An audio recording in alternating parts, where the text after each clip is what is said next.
guys, Ken here, your thrifty apprentice, and in today's video we are going to be having a little quick review of the Five Below markers that were used during the cheap art challenge back during December. So I went in Five Below, and to my amazement they had a pretty large art selection.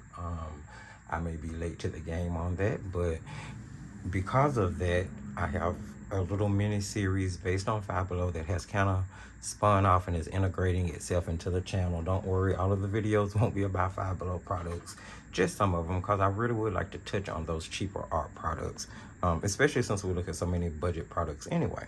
So here we have the 21 count broad tip, fine tip illustration markers. They don't have a name on them. There's no name on the box at all. It says create a landscape that includes sunrise or sunset, includes 21 illustration markers, and then it gives the dimensions. Now, I picked these up with this set of markers, which we will get to looking at later on down the line, because those are truly another beast, and I have some rants and raves about those that I need to go through. If you flip the box over on the back, it simply says drawing challenge. Again, create a landscape that includes a sunrise or sunset. It gives you color swatching of both the fine and the broad tip, and it lets you know that it's distributed by 1616 Holdings, which is in Philadelphia, Pennsylvania, but that the markers are made in China. So that's pretty much all of the information straightforward. On the top here, you're going to get a color swatch. You do get the color number as well as the color name for the alcohol ink that's included inside each marker. So let's take a closer look at that. I'm just going to grab a couple of markers out of here so we can kind of take a look at the barrel. All right, is that zoomed in? Can you guys see that? Let's zoom in just a little bit so you guys can take a closer look. Okay, so here we have the barrel. The barrel is pretty generic and straightforward. It is my opinion that they are kind of made to emulate the Shinhan touch marker. They have a cubicle or a cubular shape, should I say. They are made to prevent rolling as you're using the markers, which is always a good thing. Now, the barrel doesn't have much information printed on it. It just simply says illustration markers, and it gives you you know, the broad and the fine tip. Now, the thing about it is the fine tip is color coded with a gray ring, and if you remove the cap on the fine or the chisel, the fine or the bullet tip, as it's commonly referred to, you'll get gray coating that you won't get on the chisel tip. It'll just be a white barrel. There you can take a look at the tips. That's your fine tip, and that is your chisel or your broad tip.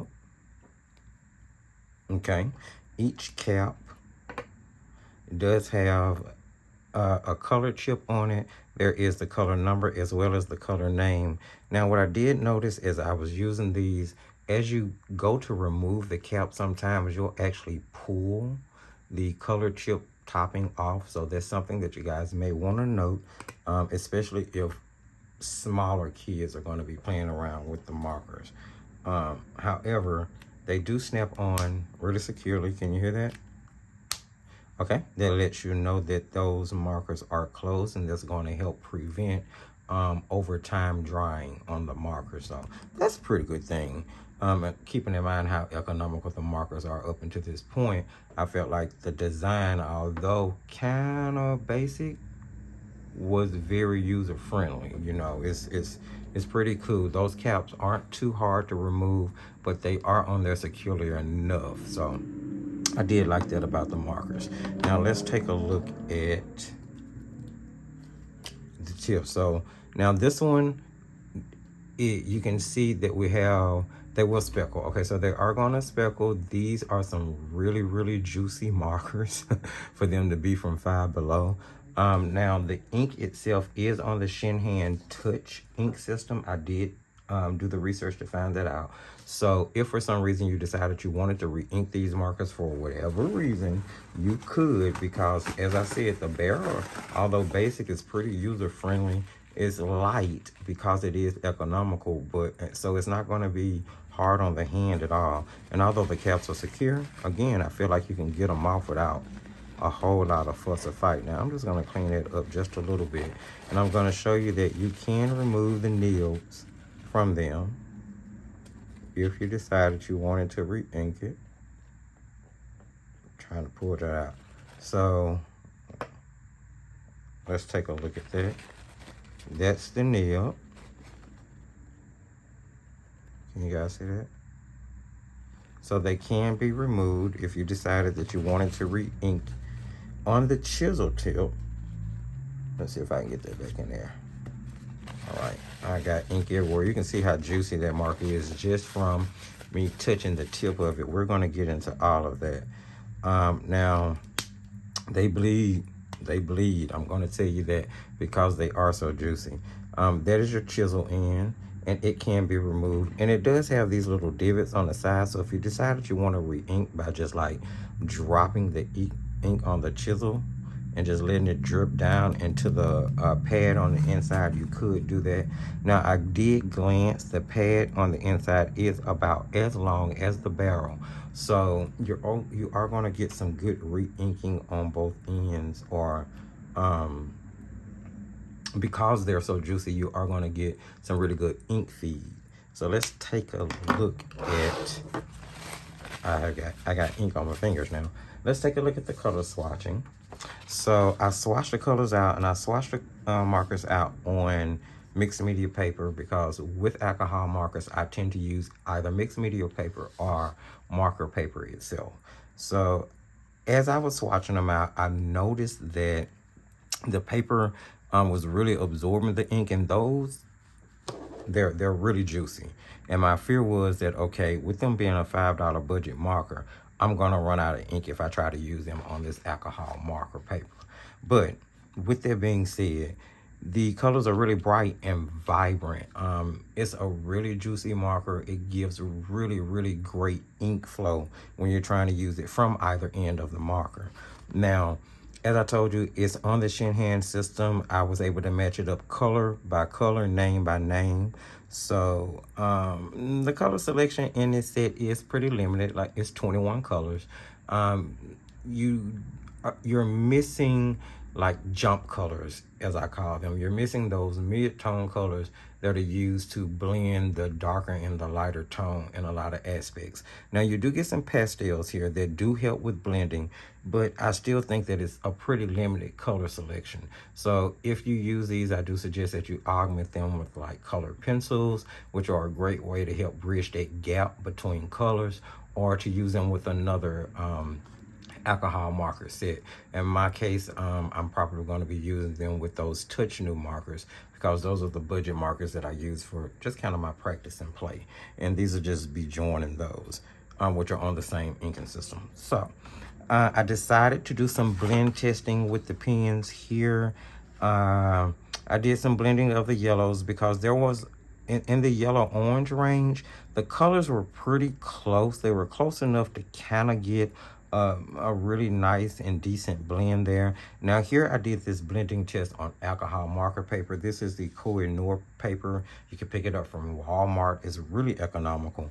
And I think that the markers blended and worked really, really well on this paper. Here I was able to get a really nice blend of the greens. Now the greens in this 21 set are the only colors, I believe, that are actually close enough to give you a truly, truly, truly decent blend. Now with a lot of them, I ended up using the grays in order to add in the shadowing. Here I use the gray with the burnt sienna color, or the brown tone. Mind you, it's the only brown tone in the set other than the warm gray 5. Now the grays are going to come in increments of 5. You get a warm gray 5, you get a cool gray 5, and if I'm not mistaken, you get a green gray 5. So there you have that. I mean, that is what it is. So you can kind of use those to augment the shadows of the primary colors as well. So, you know, I was trying my best to find ways to work with the limited set without adding anything to it. Now, the reds left something to be desired. I really didn't or couldn't get a decent blend with the reds. The deepest color in the 21 count is going to be number 2, which they call Old Red. It's going to be sort of that winey color. And then here you have Vermilion and Deep Red, vermilion being 14, deep red being 10. And they are so close in hue that they look so similar to me in this particular set on paper that I really can't tell a huge difference. So here, of course, they blend really, really well, as you can see in this section between 10 and 14, because they basically appear to be the same color. They are really, really samey. I swatched them out here by just swiping them across the paper one time, just to make sure that, you know, by going over it, I wasn't saturating too much. I just wanted to see. And again, after drying down, they look so samey to me. Now, I got a pretty decent blend with the violet. There's only one purple in the set, so you're going to have to find your a way to blend that. Now, I tried the warm gray 5 here and the cool gray 5. I feel like I got a better blend, darker shadow value tones with the warm gray 5. The cool gray 5 gave me more of an ashy look. I had to go over it with the purple several times, or the light violet as they call it. Now, they blended really well to stamping. I had this little new pig stamp set that I picked up from Michael's, and I just wanted to kind of play around with it with these alcohol markers. Now, in that particular aspect, I feel like they worked really, really well. That bullet tip is really handy for getting into those really small spaces. I was able to get some blend here in the camera. I don't know if you guys can see that.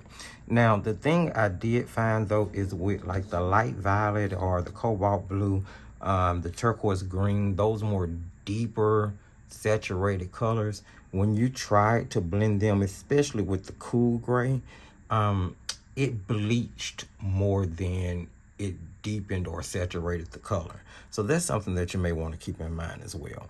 But overall, I feel like for what it's worth and what they cost, you know, I think the markers did really well in blending.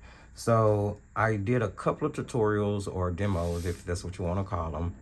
I really just feel like I'm just sharing a couple of share videos, let's call them that, that went up on the channel.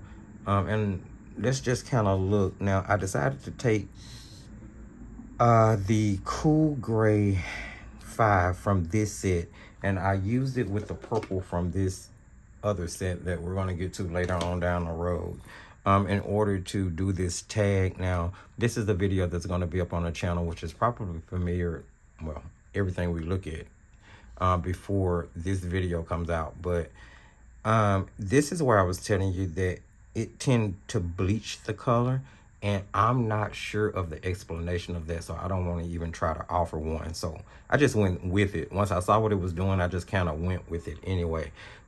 It came out nice. I was kind of happy with the outcome of it overall, just the overall project, and I just feel like it worked well there, or they worked well there. I also did a cake video where we did a cake.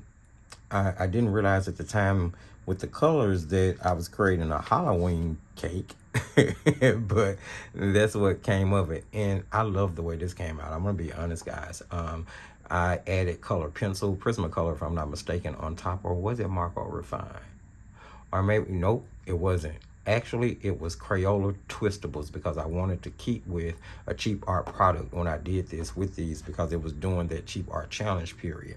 So yeah, I actually added Crayola Twistable pencils on top of these, and it worked so well. I love the saturation and color that I was able to get, the definition. I also used some Prismacolor Very Thin pencils, which, if you know anything about them, they are really economical, and they are a great pencil for detailing.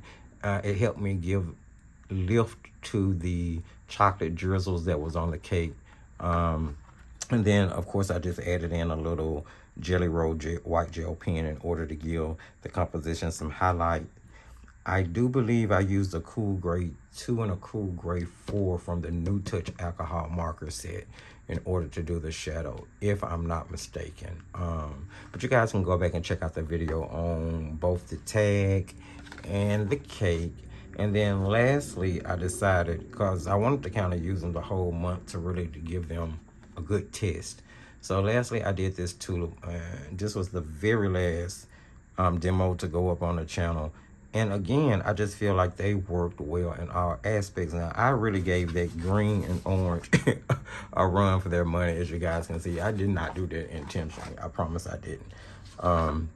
But yeah, so I believe that the markers are a really good buy, guys. $5, you cannot really go wrong. I've been using them for about a month. They're still pretty juicy. I just want you guys to take a look at this. Now, like I said, they will speckle a little bit, so there's something for you to keep in mind. But I just want you to take a look at that ink flow. That's amazing. Look at that. And that the coverage. That was just from one. Let's do two. Let's do a second layer really quickly. I want you to look at the depth you can get in those colors. And they are so juicy. It's that way on both ends. You can get pretty good ink flow. Now, sometimes what I do notice is that, like when you're doing really thin lines, because it's so juicy, when you first touch down, they bead just a little bit, you know. You're going to get a little bit more color right there at the initial pressure point of the bullet tip. But look at this. What bullet tip gives you? That's amazing. And that's just one layer. Let's do it again. We're going to cover that again, keeping that ink wet as we bring it down. Those are going to cause for really great blending, guys. Really great blending. I mean, I was pretty impressed. I mean, I don't know if it's exciting to anybody else to find a product so cheap that performs so well. But let's take a look here. You can get pretty fine lines with the chisel tip as well. You can get broader lines, of course, if you lay it down. So you got pretty nice ink flow there. Let's take the side of that bullet tip. So really nice. As to fine liners, I tend to fine line my artwork and alcohol markers after. Now, I do know some people fine line their marker work before they actually do their marker coloring.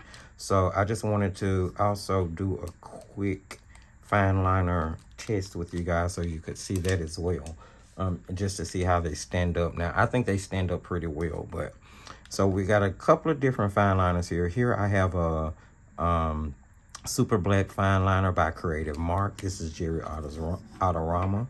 So I'm just going to put that line there, and we'll say that's Creative Mark. And then here we have a illustration pen by Artist Loft. This is a black fine liner. It's a number 5. And Artist Loft is Michael's house brand, if you didn't know that. So we'll just put Artist Loft there. I have a Micron Sakura. So we're gonna put that line there, and this is from Micron. Okay. We're gonna do a Sharpie pen. Okay. And then here I have a fine liner by Maya. They make the Maya watercolors, Maya Hemi Gouache, and it came in the 36 count solid watercolor set that I reviewed a couple of weeks back. Yeah, interesting set of paints it was. And this is Maya. We'll just put Maya there. That writes pretty well, actually. Okay, so we're gonna give that a second to dry. And then we are going to put some ink on top of it to see if we have any bleeding. All right, let's use one of the lighter colors because we know how pastels are. All right, and let's just color on top of it. Okay, let's do another one. Let's do the pale green.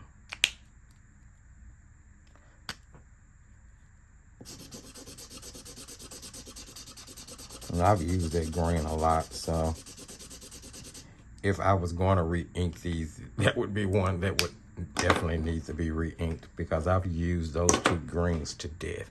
All right, so let's just take a look and see what we have here. Can you guys see that? So those are the results. Now, of course, the Sharpie, which I was expecting, did bleed. The Maya pen bleeded just a little bit. But check here, the Micron did really well. The Artist Loft did surprisingly really well. And then the Creative Mark. So let's see here. These three did really well. So if you have fine liners that are similar to these, most people are going to have Micron. If you're ever in Michael's, you can pick up the Artist Loft pens in like a pack. I got the fine liners in a pack. It came with the black and several different colors. It was actually really economical. And then Creative Mark, I got these back during Inktober, and I think it was like, maybe 10 pens or maybe 13 pens in the pack for 10 bucks. Creative Mark makes some really decent economical products if you are a Jerry's Autorama fan. All right, so there you have it, guys. That is the overlook and the overview of the illustration markers, 21 count from Five Below. I definitely recommend the markers. I think they are pretty cool. The drawbacks being that they do speckle, but other than that, man, I tell you, I have really enjoyed playing with these, and with them being $5 and so economical, you know, it's been like carefree. You know, you don't have any reserve. You just use the markers and you have fun with them. But as I said, they are refillable barrels, and it's definitely a reusable barrel if you wanted to refill these. That is all I have. Yeah, if you like or heard anything that is helpful or you find useful, don't forget to give the video a thumbs up. Go ahead and hit that subscription button and the notification bell so that you can get notified when we have other content coming up. We're going to be looking at other markers moving forward, watercolors, all those good different things. Don't forget to follow us on the Thrifty Apprentice Facebook, YouTube, and TikTok. Paints, pencils, pastels, and markers is the name of the Thrifty Apprentice sponsored Facebook group. You can please feel free to join us there. Wonderful community is going to grow to be.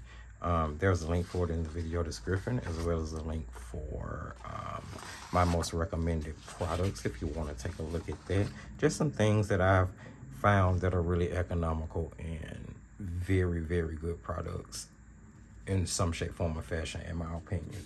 And as I wanted to show you guys, I'm so sorry. Right before I end this video, before I tell you that last line, I wanted to show you, I always tell you guys how I reproduce, especially when I'm using like budget supplies. Of course, we already know that alcohol markers are not a light fast product, and you definitely wouldn't expect $5 markers to be a light fast product, even if they were. So what I do is, after I finish a product, I will actually scan these into my computer, and I use my tablet to do, you know, some digital enhancing for what I want, how I want it to look, and then I reproduce them into greeting cards or into canvas work to hang for interior work on the wall. Of course, these aren't designed for interior work, but I thought that these two paintings would make really great greeting cards. So here, the cake became a Happy Halloween card. I just felt like that's what it looks like, a Halloween cake. And the tulip became sort of a thinking of you card, and it says, "You are beautiful in every single way." So I just kind of want to show you guys what I do with a lot of my artwork. When you hear me say that I reproduce it in different ways, it either becomes like a card or it becomes like canvas work for the wall. So now I just kind of want to throw that little tidbit out there. All right, guys, thank you for joining me here, and remember, just keep painting.